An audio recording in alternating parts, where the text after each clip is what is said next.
Pemirsa, surat keputusan penetapan lokasi pembangunan rel kereta api segmen E Makassar segera diterbitkan Gubernur Sulawesi Selatan.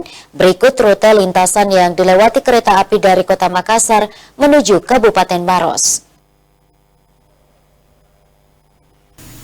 Menjelang batas waktu penetapan lokasi pembangunan rel kereta api segmen E Kota Makassar yang akan berakhir pada Agustus mendatang, Gubernur Provinsi Sulawesi Selatan akan menerbitkan surat keputusan dalam waktu dekat.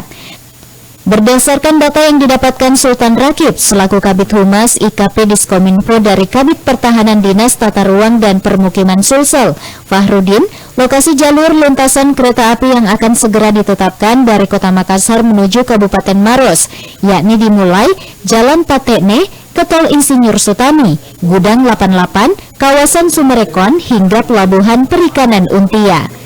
Sultan menambahkan, yang menentukan rute rel kereta tersebut merupakan kewenangan Kementerian Perhubungan Republik Indonesia dengan melihat berbagai faktor, salah satunya konsep tata ruang.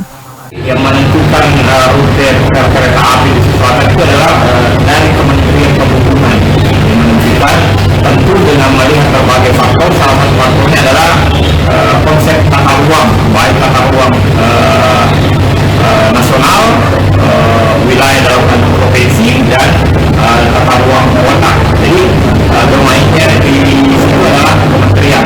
Tugas pemerintah provinsi adalah menentukan